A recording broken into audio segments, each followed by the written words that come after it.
दोस्तों, ये कहानी है यूक्रेन में रहते एक ऐसे टीचर की जो इतना गरीब था कि वो अपनी प्रेग्नेंट वाइफ के साथ एक झोपड़ी वाले घर में रहता था और उसे स्कूल में बच्चों को पढ़ाने के लिए भी साइकिल पर जाना पड़ता था। लेकिन एक दिन उसकी जिंदगी में कुछ ऐसा हुआ जिससे उसकी पूरी की पूरी जिंदगी ही पलट गई।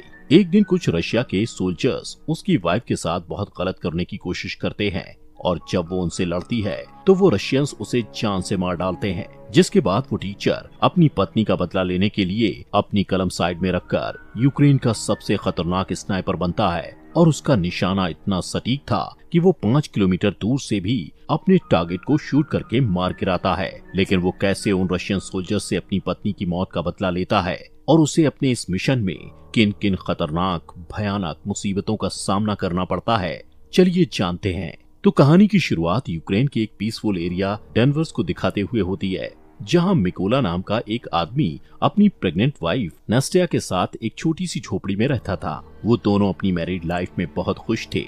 नास्टिया एक ड्राइंग आर्टिस्ट थी, उसे ड्राइंग बनाना और लकड़ी पर नक्काशी करना बहुत पसंद था। एक दिन वो मिकोला की सुरक्षा के लिए लकड़ी का एक एंजल बनाकर मिकोला के बाजू में बांध देती है। मिकोला उनके घर के पास ही एक स्कूल में मैथ पढ़ाता था। वो रोज अपनी साइकिल से बच्चों को पढ़ाने स्कूल जाया करता था। उसके घर के बाहर सफेद रंग का एक शांति का प्रतीक बना हुआ था। यहाँ पर हम देखते हैं कि मिकोला के घर पर कोई इलेक्ट्रॉनिक उपकरण जैसे टीवी वगैरह नहीं होने के कारण उन्हें दुनिया की कोई खबर नहीं मिल पाती थी। जब मिकोला स्कूल में जाता तो ब्रेक के टाइम वहीं थोड़ी देर टीवी पर न्यूज देख लिया करता था। ऐसे ही एक दिन टीवी पर दिखाई जा रही न्यूज से उसे पता चलता है कि यूक्रेन की राजधानी में प्रोटेस्टर्स को मारा जा रहा है और रशिया यूक्रेन पर हमला करके उस पर कब्जा करना चाहता है। अब इस खबर को सुनने के बाद निकोला क्लास में बच्चों को पढ़ाने के लिए जाता है और वो बच्चों को बड़े प्यार और अच्छे तरीके से पढ़ाता है। लेकिन इसी क्लास में इवान नाम का एक बदमाश लड़का भी पढ़ता था जो मिकोला को बिल्कुल भी पसंद नहीं करता था और इसीलिए उसे जब भी मौका मिलता तो वो मिकोला की इंसल्ट करता और मिकोला को स्कूल से हटवाने के बारे में ही सोचता रहता। पर मिकोला उसकी हरकतों से कभी गुस्सा नहीं होता था।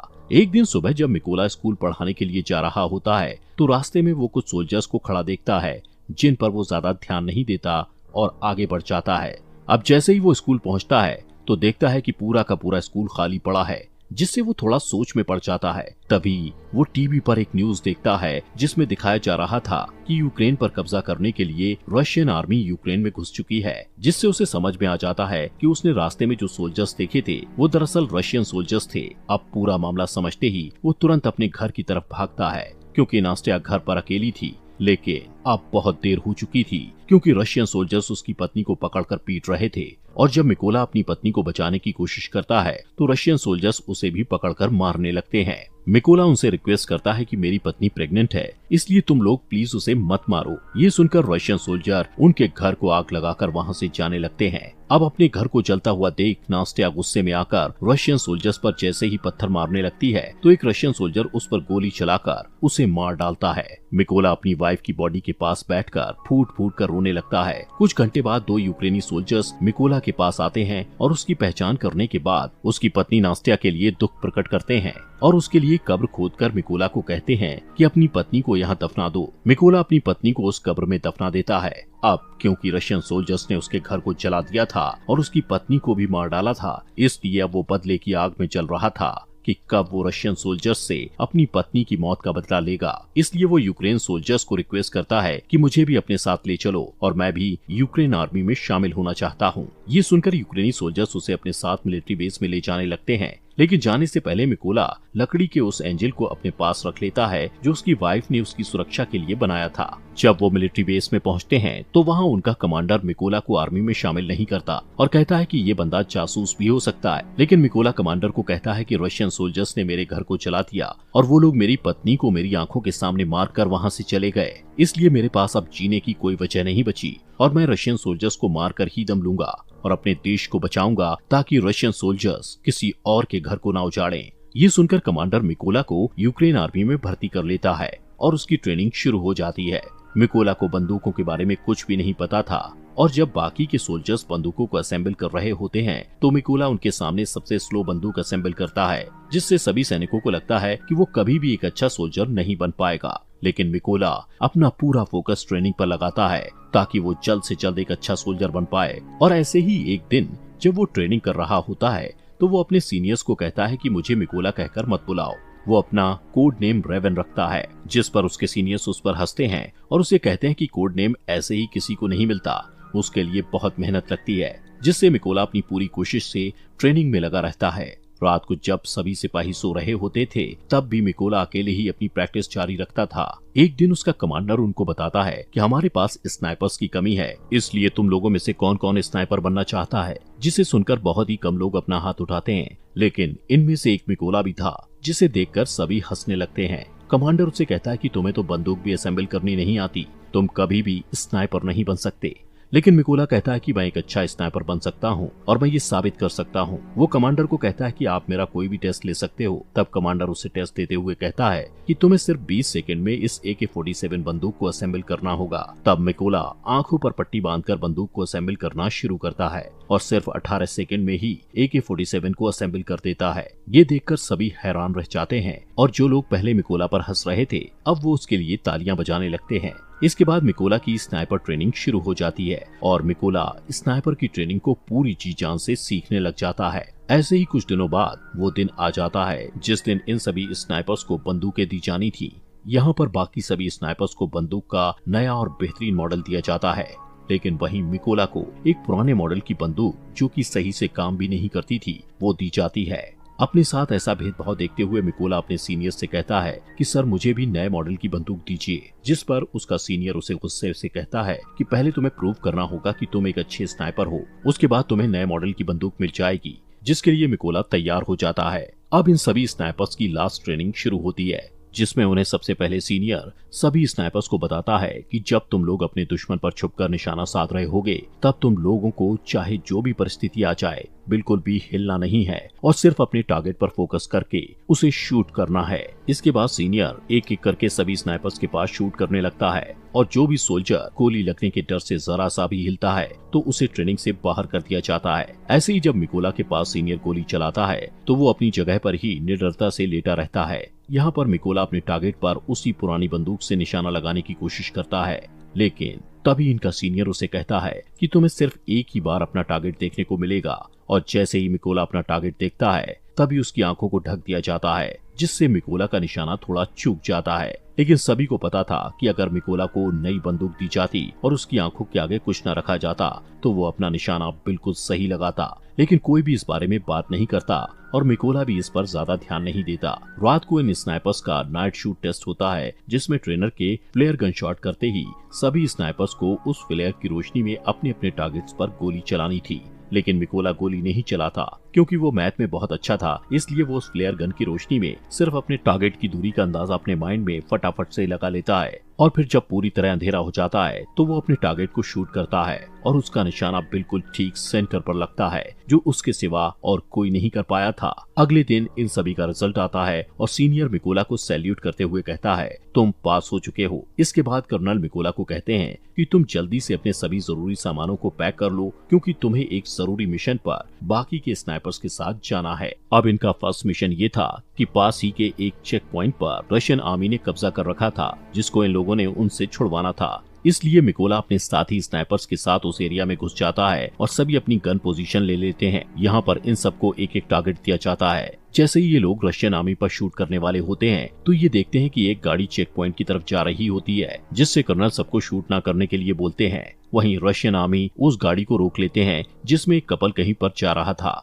रशियन आर्मी उन्हें गाड़ी से बाहर निकालकर उनका पासपोर्ट लेकर अपने पास रख लेते हैं और उन्हें काफी बुरी तरह से टॉर्चर करने लगते हैं, जिसे देखकर जैसे ही कर्नल स्नाइपर को शूट करने के लिए कहता है तो एक ही झटके में सभी स्नाइपर्स अपने अपने टारगेट को शूट करके निपटा देते हैं। अब इन स्नाइपर्स का पहला मिशन सक्सेसफुल हो गया था, इसलिए ये सभी खुशी खुशी वापस बेस में आते हैं। तब मिकोला वहाँ देखता है कि उसके बाकी के साथी बेस में नहीं है और जब वो इसके बारे में पूछता है तो उसे पता चलता है कि वो एक दूसरे मिशन पर गए हुए हैं। यहाँ पर मिकोला को ये भी पता लगता है कि उस मिशन पर उसके कई साथी मारे गए हैं और उन सबको एक ही स्नाइपर जिसका नाम सेरी है उसने मारा है, जो रशियन आर्मी का सबसे बेहतरीन स्नाइपर है।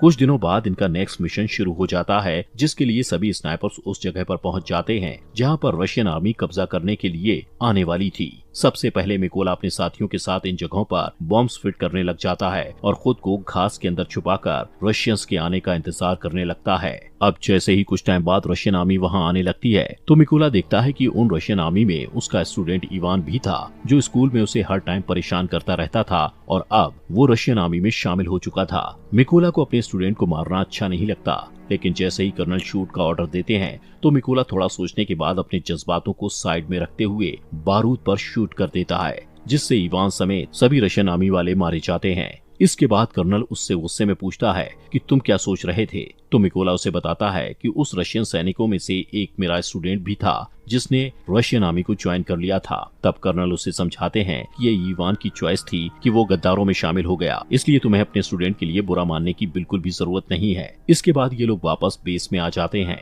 यहाँ पर अब कर्नल अपना ज्यादातर टाइम मिकोला के साथ ही बिताता है, क्योंकि अब वो पूरी तरह से मिकोला पर विश्वास करने लगा था। कर्नल मिकोला को बताता है कि मेरी 2 बेटियां हैं और उनको नहीं पता कि मैं आर्मी में कर्नल की जॉब करता हूँ। उनको मैं ये कहकर आया हूँ कि मैं एक काफी बड़ा बिजनेस करता हूँ और मेरी वाइफ भी मेरी बेटियों को नहीं बताती कि मैं कर्नल की पोस्ट पर हूँ। ये सुनकर मिकोला भी कर्नल को अपनी पत्नी की आखिरी निशानी दिखाता हुआ काफी ज्यादा इमोशनल हो जाता है। दोस्तों, आगे बढ़ने से पहले आप सभी का दिल से शुक्रिया आपके अपने फॉक्स एक्सप्लेनर हिंदी चैनल को सब्सक्राइब करने के लिए। अब इसके बाद अगले दिन ये लोग फिर से अपने अगले मिशन पर निकल पड़ते हैं और ये लड़ाई काफी बड़ी थी, इसलिए सभी स्नाइपर्स छुपने के लिए खाई खोदते हैं और अपनी अपनी पोजीशन ले लेते हैं।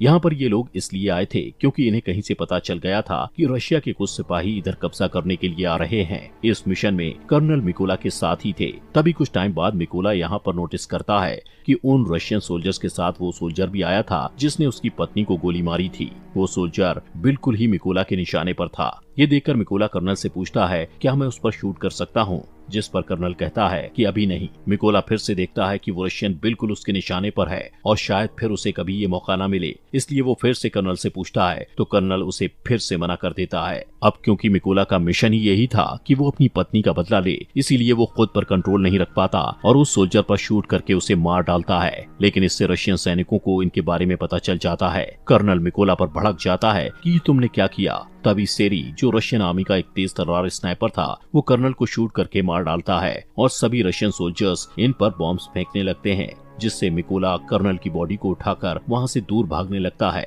लेकिन कुछ देर बाद वो रशियंस की रेंज से बाहर चला जाता है। मिकोला वापस बेस में आता है, लेकिन वो बहुत उदास था क्योंकि उसकी गलती की वजह से कर्नल मारा गया था। मिकोला अब ये कसम खाता है कि वो सेरी को कहीं से भी ढूंढकर उसे मार देगा और कर्नल की मौत का बदला लेगा। इसीलिए वो अगले मिशन के लिए अकेला ही निकल पड़ता है। थोड़ी दूर जाने के बाद उसे कुछ रशियन स्नाइपर्स की लोकेशन पता चलती है, जिससे वो अपने टारगेट फिक्स करके एक रशियन स्नाइपर को शूट करके मार गिराता है। लेकिन तभी दूसरा रशियन स्नाइपर मिकोला पर शूट करता है, जिससे मिकोला के हाथ को गोली छू कर निकल जाती है और वो घायल हो जाता है। लेकिन फिर भी मिकोला उस स्नाइपर को शूट करके मार गिराता है। अब क्योंकि मिकोला जख्मी था तो इसलिए वो एक सीक्रेट अड्डे पर जाकर अपने जख्म के ठीक होने का इंतजार करता है। तभी आर्मी हेड उसे कॉल करके कहता है कि हमारी आर्मी ने उस स्नाइपर का पता लगा लिया है जिसने कैप्टन को मारा था। हेड मिकोला को कहता है कि तुम जल्दी से बेस पर आ जाओ, जिससे मिकोला बेस में पहुंचता है। अब मिशन शुरू होने से पहले सभी सैनिकों को सारी जानकारी दी जाती है कि उस स्नाइपर की गोलियां बहुत दूर तक जाती हैं।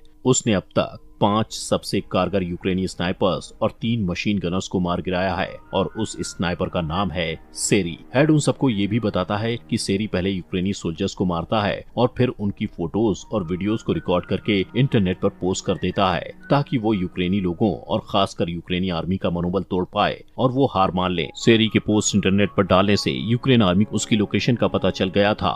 यहाँ पर कुछ सैनिक कहते हैं कि हमें उस लोकेशन पर माइंस बिछा देनी चाहिए। तब मिकोला उन्हें कहता है कि नहीं, हम ऐसा नहीं कर सकते, क्योंकि जब तक हम उस जगहों पर माइंस बिछाएंगे तब तक सेरी हमारा सफाया कर देगा। इसलिए हेड उनसे कहता है कि हम वहां 2 ग्रुप्स में जाएंगे। एक ग्रुप उन रशियन स्नाइपर्स पर सामने से अटैक करेगा, जिसमें वो लोग बिजी हो जाएंगे।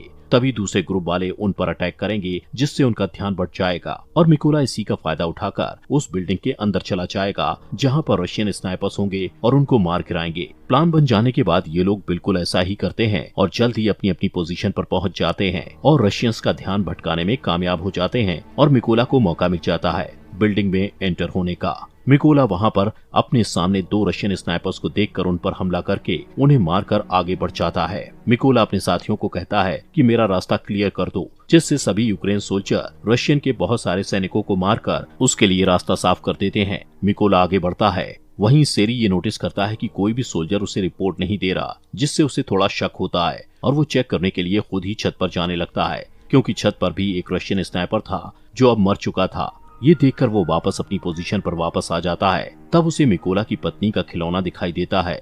उसी वक्त मिकोला ऊपर से कूदता है और सेरी को मार डालता है। तभी एक और रशियन स्नाइपर को थोड़ी आवाज आती है, जिससे वो अलर्ट हो जाता है, लेकिन मिकोला उसी टाइम उसके पास एक ग्रेनेड फेंकता है और अब उस स्नाइपर का भी काम तमाम हो जाता है। लेकिन यहाँ पर हम देखते हैं कि सेरी जब ऊपर छत पर चेक करने गया था तो उसने अपने रशियन आर्मी से फोन करके बैकअप बुलाया था, इसलिए अब रशियन आर्मी वहाँ पर आ रही होती है। उन लोगों को नहीं पता था कि सेरी मारा जा चुका है, इसलिए वो सेरी को कॉल करके कांटेक्ट करते हैं, लेकिन कॉल मिकोला उठाता है और कहता है कि तुम लोगों का अब टाइम खत्म हो चुका है। ये कहकर वो ट्रक के ड्राइवर को शूट कर देता है, जिससे सभी रशियन सिपाही ट्रक से बाहर निकल जाते हैं। लेकिन उन्हें नहीं पता था कि यूक्रेन के स्नाइपर्स ने पहले ही उन पर निशाना साध रखा था। तभी सभी यूक्रेनी स्नाइपर्स उन पर गोलियों की बारिश कर देते हैं और मार डालते हैं।